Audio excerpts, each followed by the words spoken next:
Sa loob ng isang himpilan ng pulis sa Shanghai, walang awang binubugbog ng isang lokal na mafia boss ang mga pulis dahil inaresto nila ang kanyang magandang asawa. Kahit isa, walang nangahas na lumaban o gumanti sa kanya. Pagkalabas niya ng himpilan habang pasigaw na minumura ang mga pulis, napansin niyang may kakaiba. Bigla na lang nawala ang lahat ng kanilang sasakyan. Ilang sandali lang, lumitaw sa kanilang harapan ang napakaraming miyembro ng karibal na Axe Gang. Napaligiran nila ang buong grupo kaya wala nang matakbuhan ang mga ito. Agad na pinaulanan ng bala ng mga gangster ang kanilang mga kalaban. Sinubukan namang tumakas ng mafia boss, pero inihagis ng isa sa mga general ng Axe Gang ang isang palakol na tumama at pumutol sa isa niyang binti. Dahil dito, bumagsak siya sa lupa sa matinding sakit. Lumapit ang leader ng Axe Gang na si Brother Sam. Hawak ang kanyang sandata, dahan-dahan siyang sumasayaw sa isang nakakakilabot na paraan habang papalapit sa mafia boss. Kahit nagmamakaawa na ito para sa kanyang buhay, wala siyang pakialam at paulit-ulit niya itong pinagsasaksak hanggang sa tuluyan itong mamatay. Kalaunan, nabunyag na binayaran pala ng Axe Gang ang mga pulis ng napakalaking halaga upang huwag makialam sa kanilang ginagawa. Mula noon, patuloy nilang tinakot at pinaghasikan ng lagim ang buong bayan. Sa pamamagitan ng kanilang nakakatakot na pagsasayaw, walang awang pinapatay ang sino mang haadlang sa kanilang daan. Sa magulong panahong iyon, kontrolado ng mga gangster ang halos buong lugar.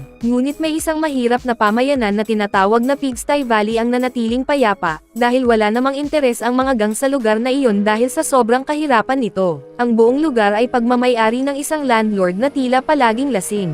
Mahilig siyang mangasar at makipaglandian sa mga tao, kahit pa nasa matandang gulang na lalaki ang kanyang binibiktima o kaya naman ay ang isang babaeng may kakaibang anyo at pambihirang mga ngipin. Sa totoo lang, halos walang makaligtas sa kanyang kakaibang alindog, maliban na lang sa kanyang asawa na kilala bilang landlady. Palagi itong galit at masungit sa lahat ng tao. Paborito niyang sigawan ang mga umuupa dahil sa kanilang mga hindi nababayarang renta. Kapag lalo siyang nainis, kaya pa niyang suntukin at pabagsakin ang pinakagwapong lalaki sa buong nayon. Samantala, sa isang bahagi sa labas ng nayon, dalawang misteryosong lalaki ang lihim na nagmamasid sa mga tao habang nagpaplano ng kanilang masamang balak. Pagkaraan ng ilang oras, dumating sina Sing at Bone sa Pigsty Alley, kung saan pumasok sila sa isang barbershop. Hiniling ni Sing sa lalaki na gupitin ang buhok ni Bone. Pagkatapos itong gawin, binantaan niya ang lalaki kung bakit niya ginawang kamukha ni Piolo ang kanyang boss. Lumalabas na si Bone ay nagpapanggap bilang pinuno ng Axe Gang at ipinakita ang kanyang nakakatakot na tato upang takutin ang lalaki. Dinala ni Sing ang lalaki sa gilid at humingi ng pera para hindi niya matikman ang lupit ng kanyang amo. Gayunpaman, hindi sumunod ang lalaki at sinabi kay Sing na marami siyang kakampi. Sa lalong madaling panahon, napalibutan sila ng mga residente ng colony. Si Sing, na hindi natatakot ay nagpasyang hamanin sila sa isang one-on-one battle. Una, hinamon niya ang isang babaeng magsasaka at hinayaan siyang unang umatake. Ngunit ang suntok ng babae ay mas malakas kaysa sa inaasahan niya. Kaya naman hinamon niya ang isang matandang lalaki ngunit nabunyag na siya ay isang bodybuilder. Muli niyang pinalitan ang kanyang challenger sa isang bata ngunit meron din siyang ganap na matipunong katawan. Doon napagtanto ni Sing, ang payat na lalaki, na maling bayan ang napili nilang takutin. Sinubukan niyang tumakas, ngunit agad siyang hinarang ng landlady. Walang pag-aalinlangan, sunod-sunod siyang pinalo ng tsinelas ng babae, kaya napilitan siyang tumakbo sa sobrang takot. Habang papatakas, nagbanta si Sing na tatawag siya ng mga kasama. Pagkatapos ay naghagis siya ng isang paputok sa likod ng pader, na aksidenteng tumama sa isang tao. Hindi nila inaasahan na ang tinamaan pala ay ang general ng Axe Gang, dahil sumabog ang suot nitong sombrero. Dahil dito, galit na dumating sa bayan ang mga miyembro ng Axe Gang at agad na hinanap kung sino ang naghagis ng paputok. Mabilis na itinuro ni Sing ang mga taong nasa loob ng nayon at sinabing isa sa kanila ang may kagagawan nito. Dahil dito, naglakad ang general papunta sa landlady. Nang maramdaman ng babae na may paparating na gulo, bigla siyang tumakbo ng napakabilis at iniwan ang lahat ng kanyang mga umuupa upang harapin ang panganib. Lalo pang lumala ang sitwasyon nang sabihin ng pinakagwapong lalaki sa leader ng gang na hindi siya natatakot sa kanilang mga pagbabanta. Dahil dito, naglakad pasulong ang general habang nakataas ang kanyang palakol, handang patayin siya. Ngunit bago pa siya makalapit, tila may isang hindi nakikitang puwersang umatake sa kanya. Lumipad siya papasok sa isang malaking barel. Nabali ang kanyang gulugod, at napilitang humingi ng karagdagang tauhan tauhan ang Axe Gang. Hindi nagtagal, dumating ang napakaraming miyembro ng Axe Gang sa Pigsty Valley at nagsimulang maghasik ng lagim sa sinumang hamarang sa kanilang daraanan. Kinuha nila bilang bihag ang isang batang babae at binuhusan ng gasolina ang buong katawan nito. Pagkatapos ay hiniling nilang lumantad ang taong pumatay sa kanilang kapitan. Nang walang umamin, naghagis ang leader ng gang ng lighter patungo sa batang babae upang sunugin siya. Ngunit bago pa ito mangyari, isang binata ang biglang hamarang at sinabing siya ang may pananagutan sa pagkamatay ng kanilang kapitan. Sa matinding galit, sabay-sabay siyang sinalakay ng mga gangster. Ngunit mabilis niyang sinalubong ang mga ito gamit ang sunod-sunod na malalakas na sipa, dahilan upang isa-isang bumagsak ang mga kalaban. Maya-maya, marami pang gangster ang biglang lumipad dahil sa isang napakalakas na suntok. Kasabay nito, lumabas mula sa hanay ng mga tao ang mananahi at nakisabak sa laban upang tulungan ang binata. Sinubukan ng Axe Gang na gumanti sa pamamagitan ng paglabas ng kanilang mga baril. Ngunit bago pa sila makapagpaputok, agad na nawasak ang mga sandata at tumilapon ang mga ito papunta sa mga pader. Biglang lumabas ang may-ari ng kainan na si Donut at walang pag-aalinlangang sinalakay ang mga gangster gamit ang isang matigas na kahoy. Isa-isa niyang winasak ang kanilang mga sandata at malalakas na itinapon ang mga ito palayo. Sa tindi ng kanyang mga pag-atake, tila umikot ang isang napakalakas na buhawi ng alikabok. Sa gitna nito, ang tanging maririnig ay ang nakapangangilabot na mga sigaw ng paghihirap ng mga kriminal. Pagkaraan ng ilang sandali, hamupa ang alikabok. Lahat ng gangster ay nakahandusay na sa lupa, sugatan at desperadong pilit na tumatakas palabas ng bayan. Galit na galit ang leader ng gang sa nangyari. Sinisi niya si Nasing at ang kanyang kapatid dahil sa matinding kahihiyang inabot nila, gayong hindi naman pala kabilang sa Axe Gang ang dalawa. Inutusan ni Brother Sam ang kanyang mga tauhan na patayin ang magkapatid. Ngunit nang ihagis ng isang gangster ang palakol kay Sing, mabilis siyang nakaiwas bago pa ito tumama sa kanya. Humanga ang leader ng Axe Gang sa ipinakita niyang bilis at sinabi na kung gusto niyang maging miyembro ng kanilang grupo, kailangan muna niyang patayin ang isa sa mga taga Pigsty Valley. Pagkaalis nila sa taguan ng mafia, pinangaralan ni Sing ang kanyang kapatid na si Bone tungkol sa kahalagahan ng pagiging ambisyoso. Sinabi niyang kapag nakasali sila sa Axe Gang, makukuha nila ang lahat ng kanilang gusto. Ngunit nagtanong si Bone kung paano nila papatayin ang sino man sa Pigsty Valley, gayong napakalalakas ng lahat ng nakatira roon. Ngumiti si Sing at ibinunyag na marunong din siya ng kung fu mula pa noong bata siya. Noong bata pa siya, ginastos niya ang lahat ng kanyang naipong pera upang bumili ng isang aklat mula sa isang pulubi.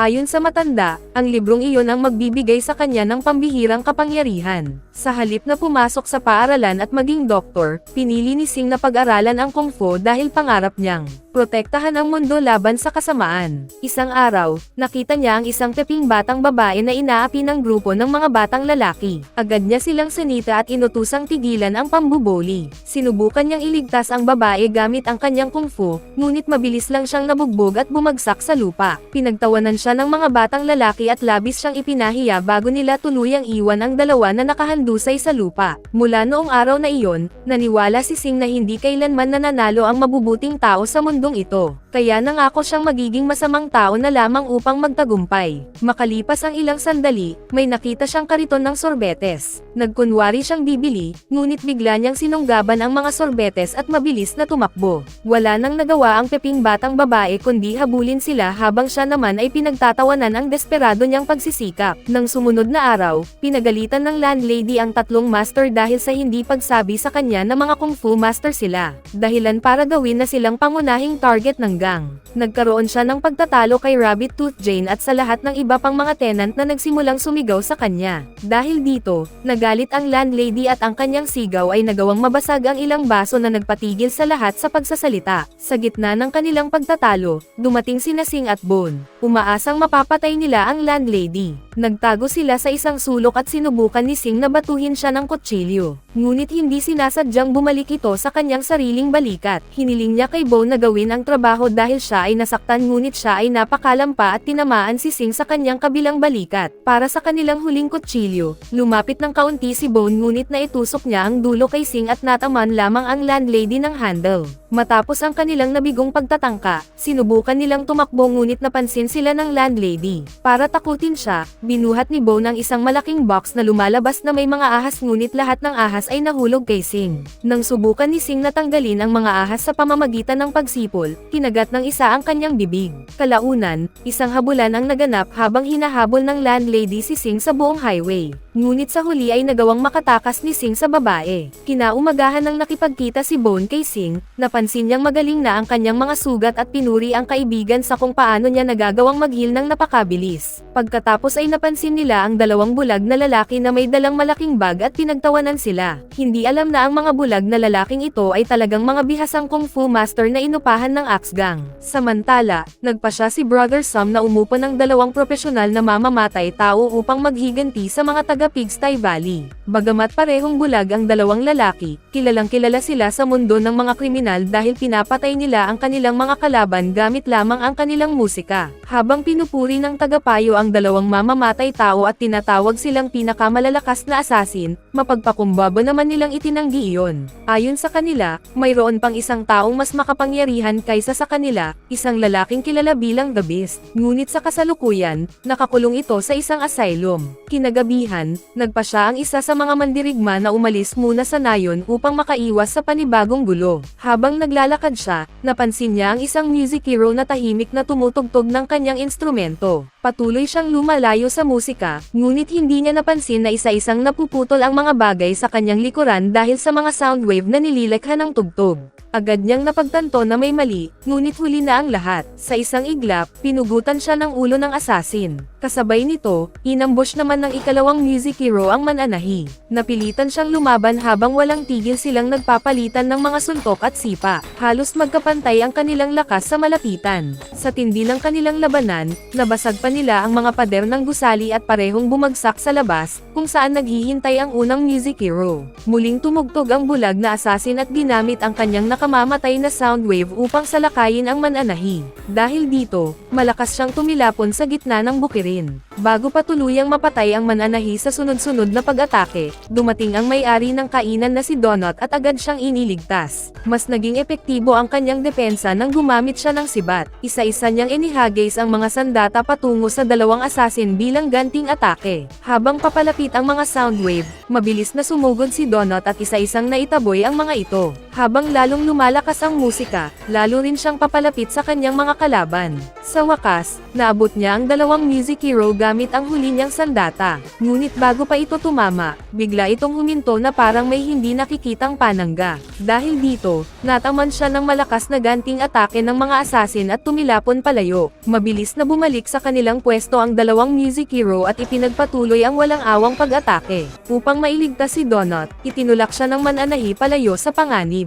Ngunit dahil dito, siya mismo ang tumanggap ng matinding pinsala. Bago tuluyang mapatay ang dalawa sa walang tigil na pag-atake, biglang naglaho ang lahat ng sound wave dahil sa napakalakas na sigaw ng landlady. Napagtanto ng dalawang assassin na mayroon pang isang mas makapangyarihang tao sa lugar. Agad nilang sinubukang habulin ang landlady. Ngunit bago pa sila makalapit, biglang bumaba mula sa himpapawid ang landlord at hinarangan sila. Sinubukan siyang suntukin ng dalawang assassin, ngunit tila bakal ang kanyang katawan. Tumalbog lamang pabalik ang kanilang mga suntok at sila pa mismo ang nagkasakitan. Pagkatapos nito, mabilis silang sinunggaban ng landlord at inikot ng napakabilis bago sila malakas na ihagis na parang mga basahang manika. Gayunpaman, agad ding nakabangon ang dalawang assassin. Bilang huling baraha, ginamit nila ang kanilang pinakamalakas na teknik. Ang kanilang mga sound wave ay naging mga higanteng mandirigmang kalansay na mabilis na lumipad patungo sa landlord.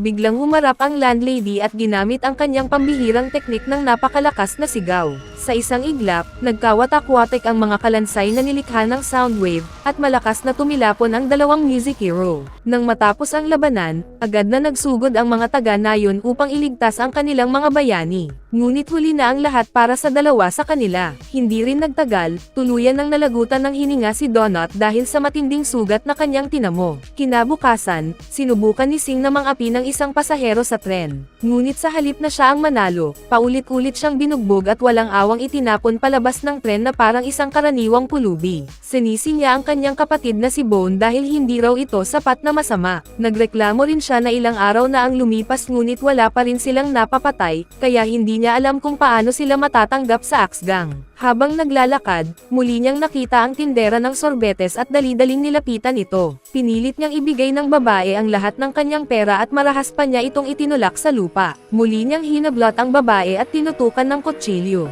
Ngunit ang tanging nakita niya ay ang mga luhang tahimik na tumutulo mula sa mga mata nito. Samantala, nakita ni Bone ang perang nakatago sa loob ng kariton. Mabilis nilang kinuha ang mga barya at naghanda ng tumakas. Ngunit napansin ni Sing na kinakausap siya ng babae gamit ang sign language. Unti-unti niyang napagtanto kung sino talaga ito. Inilabas ng babae ang lollipop na matagal na nitong itinago at ipinakita kay Sing. Doon niya nalaman na siya pala ang peping batang babae na minsan niyang sinubukang iligtas noong sila ay mga bata pa. Pagkakaalam ng katotohanan, labis na nagsisi si Sing. Sa sobrang bigat ng kanyang nararamdaman, ibinagsak niya ang lollipop sa lupa at dinurog ito bago tuluyang tumakbo palayo. Ngunit bago pa niya mapag-isipan ang kanyang mga pagkakamali, dinakip siya ng mga miyembro ng Axe Gang at dinala kay Brother Sam. Sinabi ng leader na isa na siyang ganap na miyembro ng gang at mayroon siyang bagong misyon. Dinala si Sing sa isang psychiatric hospital. Ipinaliwanag ng tagapayo na kailangan niyang palayain ang isang mamamatay taong nakakulong sa pinakailalim ng gusali. Agad na nagtungo si Sing sa ospital at nakapasok sa loob. Maya-maya, narating niya ang isang pasilyo sa ilalim ng gusali na puno ng mga pulaka. Binuksan niya ang kandado ng isang bakal na pinto. Ngunit sa halip na isang nakakatakot na mamamatay tao ang makita, isang matandang lalaki ang nadatnan niyang nakaupo sa inidoro. Matapos nila itong isama pabalik, nahirapan ang mga gangster na paniwalaang ang matandang iyon ang maalamat na mamamatay taong kilala bilang The Beast. Ipinaliwanag ng tagapayo na nais ng kanilang leader na ipapatay sa matanda ang dalawang tao at handa silang magbayad ng anumang halaga. Gayunpaman, nagduda pa rin siya kung ang matandang iyon nga ba ang tunay na The Beast. Dahil sa pagdududa, isang gangster ang bumunot ng baril at itinutok ito sa matanda. Ngunit sa isang kisap mata, naagaw ng matanda ang sandata at agad itong itinapat sa sarili niyang ulo. Kinalabot ng matanda ang gatilyo at pinaputok ang baril. Ngunit ikinagulat ng lahat ng saluhin niya ang bala gamit lamang ang dalawang daliri. Pagkatapos nito, humarap si The Beast sa pader at malakas na tinapakan ang sahig. Sa tindi ng kanyang lakas, nabutas ang buong silid at nagkaroon ng napakalaking butas, dahilan upang magtakbuhan sa takot ang lahat ng tao sa kasino. Biglang tumalon pasulong ang mamamatay tao at nakita ang dalawang taong naghihintay sa kanya sa kabilang panig ng mesa. Sila pala ang landlady at ang landlord, na dumating upang tuluyan ng wakasan ang Axe Gang. Ipinakita ng mag-asawa sa mga gangster ang malaking kampanang panglibing na dala nila bilang regalo. Dahil dito, nagngit-ngit sa galit si Brother Sam. Biglang sinipa ng landlady ang mamamatay tao mula sa ilalim ng mesa, dahilan upang mabiyak ito sa gitna. Kasunod nito, malakas ding sinipa ng landlord ang kalaban sa mukha. Ngunit sa kabila ng kanilang pinagsamang lakas, hindi man lang natinag si The Beast. Muling nagsama ang mag-asawa at sabay na sumugod sa kanilang kalaban. Pinagsama nila ang kanilang mga pag-atake, ngunit sa isang iglap ay naitaboy sila at malakas na tumilapon sa himpapawid. Pagkatapos nito, sunod-sunod na pinakawalan ni The Beast ang napakabibilas na suntok laban sa landlord. Pilit na umiiwas ang lalaki, ngunit sa huling sandali ay tinamaan pa rin siya at malakas na tumilapon patungo sa pader. Agad namang sumugod ang landlady at ginamit ang kanyang pambihirang teknik ng napakalakas na sigaw. Kumalat ang isang malawak na shockwave na tumangay sa lahat ng madaanan nito. Ngunit sa kabila ng lakas nito, bahagya lamang nitong naitulak paatras si The Beast. Napangiti lamang ang mamamatay tao at walang awang sinalakay ang landlady. Sa isang malakas na pag-atake, tumilapon ang babae sa kabilang dulo ng silid. Nang mapagtanto nilang higit na mas malakas ang kanilang kalaban, lumapit ang landlady sa napakalaking kampanang dala nila. Buong lakas niya itong hinampos sa itaas hanggang sa mabiyak ang makapal na metal. Ginawa niyang isang napakalaking amplifier ang kampana at sa kanya pinakawalan ang kanyang pinakamalakas na teknik, ang Lion's Roar. Isang napakalakas na shockwave ang sumabog at winasak ang halos lahat ng madaanan nito. Sa sobrang lakas ng pag-ataking iyon, tumilapon si The Beast kasama ng lahat ng nasa paligid. Nabuo pa ang isang napakalakas na buhawi sa loob ng gusali na halos sumira sa buong silid. Nakagugulat man, nakaligtas pa rin si The Beast. Dahan-dahan siyang gumapang habang pilit na bumabangon. Nang makita ito ng mag-asawa, agad silang naghanda upang pakawalan ang isa pang pag-atake. Ngunit bago pa sila makakilos, biglang umamin ng pagkatalo si The Beast at nagmakaawang patawarin siya. Dahil dito, bahagyang ibinaba ng mag-asawa ang kanilang depensa. Bigla namang inilabas ni The Beast ang kanyang mga flower dagger at walang babalang sinaksak ang dalawa sa kanilang tiyan. Nagpatuloy ang matinding sagupaan. Nagkabuhol-buhol silang tatlo habang pilit na hinahanap ang kahinaan ng isa't isa upang makapagbigay ng huling suntok. Nang makita ito ni Brother Sam, agad niyang inutusan si Sing na hampasin sa ulo ng kahoy na pamalo ang mag-asawa. Nag-atubili si Sing at hindi agad makapagdesisyon. Ngunit sa huli, sa halip na ang mag-asawa ang kanyang hampasin, si The Beast ang kanyang tinamaan ng malakas sa ulo. Dahil dito, lalo pang nagngit-ngit sa galit si The Beast. Kumawala siya sa pagkakakulong sa kanilang sagupaan at nagbuga ng napakalakas na puwersang tumilapon sa mag-asawa palayo. Sa matinding galit, sinunggaban ni The Beast si Sing at marahas siyang ibinagsak sa sahig. Sunod-sunod niya itong sinuntok sa mukha hanggang sa bumaon ang ulo nito sa lupa. Ngunit maya-maya, may napansin siyang kakaiba. Bigla niyang napagtanto na wala na ang landlady at ang landlord. Doon niya nalaman na naisama rin nila si Sing sa kanilang pagtakas. Dinala ng mag-asawa si Sing pabalik sa Pigsty Valley at sinubukan siyang gamutin gamit ang mga halamang gamot at mga benda. Ngunit labis silang nagulat nang makitang buhay pa rin si Sing kahit halos ikamatay na niya ang tinamong mga sugat. Napag-isip-isip nila na may isang paliwanag lamang dito. Ang matinding pinsalang natamo ni Sing ang siyang gumising sa kanyang nakatagong kapangyarihan. Samantala, dumating ang Axgang sa Pigsty Valley, ngunit nadatnan nilang wala ng tao sa buong nayon. Habang nag-iikot si The Beast, napansin niya ang mga punit-punit na benda sa lupa na tila iniwan ng isang napakalaking kakon na bagong napisa. Makalipas ang ilang sandali, lumabas mula sa mga gusali si Sing. Nagulat si The Beast nang makitang buhay pa rin ang binata kahit halos mapatay na niya ito sa kanilang huling laban. Walang pag-aalinlangan, sabay-sabay na sinalakay ng mga gangster si Sing gamit ang iba't ibang sandata. Ngunit napakadali lamang niyang naiwasan ang lahat ng kanilang pag-atake. Sa kaunting galaw lamang, isa-isa niyang pinalipad ang mga ito. Sunod-sunod niyang sinipa ang mga gangster, dahilan upang tumilapon sila hanggang sa ibabang bahagi ng lugar. Muli siyang pinalibutan ng mga kriminal at sabay-sabay na sumugod. Ngunit ipinakita ni Sing ang kanyang pambihirang lakas. Isa-isa niyang sinipa ang mga kalaban at pinalipad ang mga ito hanggang sa mabasag ang mga gusaling kanilang nabanggaan. Sa sobrang takot, sinubukan ng mga natitirang gangster na tumakas at humingi ng tulong kay The Beast. Ngunit isa-isa rin silang natalo hanggang sa tanging sina Sing at The Beast na lamang ang natitirang nakatayo. Mabilis na sinuntok ni Sing si The Beast sa mukha at sinundan ito ng isang malakas na sipa sa tiyan. Dahil dito, tumilapon ang matanda at bumagsak ng malakas sa lupa. Ngunit ikinagulat ni Sing na halos wala itong tinamong pinsala sa kabila ng napakalalakas niyang pag-atake. Hindi siya sumuko at agad na pinakawalan ang sunod-sunod na mga suntok. Ngunit isa-isang sinalon ni The Beast ang kanyang mga kamao, na parabang napakadali lamang nitong gawin. Biglang tinapakan ni Sing ang mga paa ng matanda, dahilan upang mapasigaw ito sa matinding sakit. Sinamantala niya ang pagkakataon at pinakawalan ang isang napakalakas na sipa na nagpabagsak kay The Beast. Sinundan pa niya ito ng isang malakas na suntok na nagpalipad dito sa malayo. Ngunit agad ding nagpalit ng estilo si The Beast. Yumuko siya sa lupa at nagsimulang gayahin ang kilos ng isang palaka. Sa isang kisap mata, rumagasa siya patungo kay Sing sa napakabilis na bilis at malakas niya itong itinulak sa isang gusali hanggang sa bumangga ito sa pader.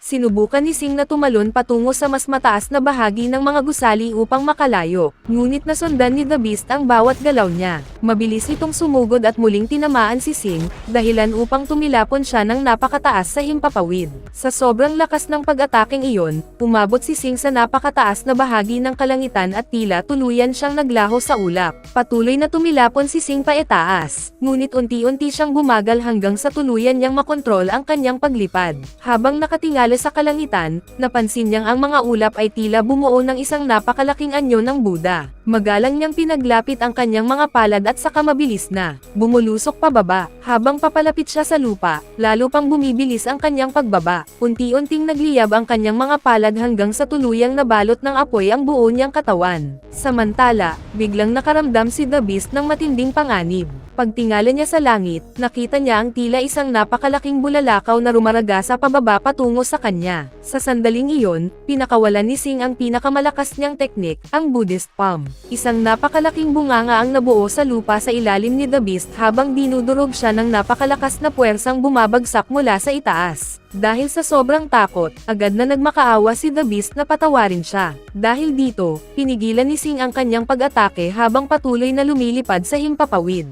Ngunit gaya ng dati, sinubukan pa ring lusubin ni The Beast si Sing gamit ang kanyang nakatagong dagger. Gayunpaman, mabilis itong nabasa ni Sing. Sa isang iglap, nakalipat siya sa likuran ng matanda at pinakawalan ang isang napakalakas na pag-atake na nagpaguho sa buong gusali. Matapos masaksihan ang napakalaking agwat ng kanilang lakas, tuluyan ng sumuko si The Beast. Lumuhad siya sa harap ni Sing at buong puso niyang inamin ang kanyang pagkatalo, bagay na hindi pa niya kailanman ginawa noon. Makalipas ang ilang panahon, muli na namang nagtutulak ng kanyang kariton ng sorbetes ang peping babae sa mga lansangan. Habang naglalakad siya, napansin niya ang isang bagong bukas na tindahan ng candy sa lungsod. Lumapit siya sa harapan ng tindahan at nakita niyang doon na nagtatrabaho si Bone bilang katulong sa tindahan. Napansin agad siya ni Sing. Nakangiti siyang lumapit sa babae habang masayang binabati ang kanyang matagal ng kaibigan. Nginitian din siya ng babae, dahil nakita niyang sa wakas ay naging mabuti na muli si Sing at natagpuan na nito ang kanyang tunay na pagkatao. Habang magkasama silang nakatayo, naalala nila ang unang pagkakataong nagkita sila noong sila ay mga bata pa. Sa pagkakataong ito, masaya nang tinanggap ni Sing ang babae sa loob ng tindahan, hudyat ng isang panibagong simula sa kanilang buhay. Ano sa tingin ninyo ang pelikulang ito? Ibahagi ninyo ang inyong opinyon sa comment section sa ibaba. Bago tayo magtapos ay isa-shoutout muna natin si Paul, Yuan Mercado, Jomar Camanian, Tyler Atrins, Ron Cristo Cortez, Rafi Desen, Marlon Quino, Fernando, Shell, Circle Able Grace Nadella from City of Naga Cebu, Emren Yulama from Cotabato City, at Pangging Vlog from Numancia Aklan. Mag-subscribe na kung hindi ka pa nakasubscribe, pindutin na rin ang notification bell at like button para sa marami pang movie recap katulad nito, at mag-iwan ng comment down below. And as always, thank you for watching.